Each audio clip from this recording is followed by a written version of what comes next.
मनीष गोयनका लड़ने लगे हैं अपने दोनों पोतियों से यानी अक्षरा और आरोही से। जी हाँ, अक्षरा और आरोही से लड़ने लगे हैं मनीष गोयनका, झगड़ने लगे हैं। तो भाई आप कहेंगे कि ये कैसे मुमकिन है। तो भाई मनीष गोयनका दोनों के यानी अक्षरा के और आरोही के तस्वीर के सामने खड़े होकर दोनों से झगड़ा करने लगे हैं इस बात को लेकर कि तुम दोनों ने देखा तुम्हारी बेटियाँ किस तरह से बर्ताव कर रही है। तुम दोनों को दिख भी रहा है किस तरह से दोनों एक दूसरे के साथ लड़ रही है, झगड़ रही है। क्या तुम्हें भी लगता है कि तुम दोनों के लाइफ में जो हुआ है, जिस तरह से कहानी तुम्हारी रही है वैसे ही उन दोनों की रहे। तुम दोनों जब ऐसा नहीं चाहती तो तुम दोनों को उनको समझाना चाहिए।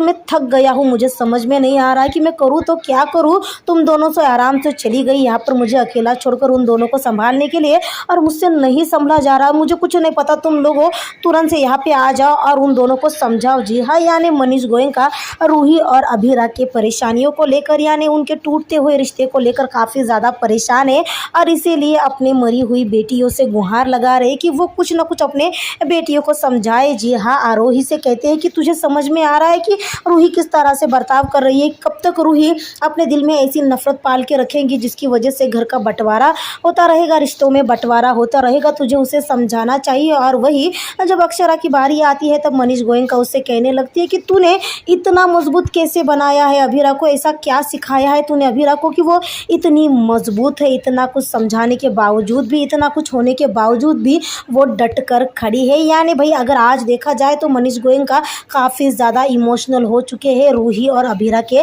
रिश्ते को लेकर। पर भाई उनकी ये उम्मीद, उनके ये लफ्ज़ क्या सच में अक्षरा और आरोही सुन लेगी? क्या सच में मनीष गोयनका ने लगाई हुई गुहार काम आएगी? क्या सच में रूही और अभीरा का रिश्ता सुधर पाएगा भी या नहीं? ये तो हम लोगों को आने वाले अपकमिंग एपिसोड के ज़रिए ही पता चलेगा। तो ज़रूर देखिएगा ये रिश्ता क्या कहलाता है कि आने वाले अपकमिंग एपिसोड, सो मिस मत कीजिएगा ज़रूर।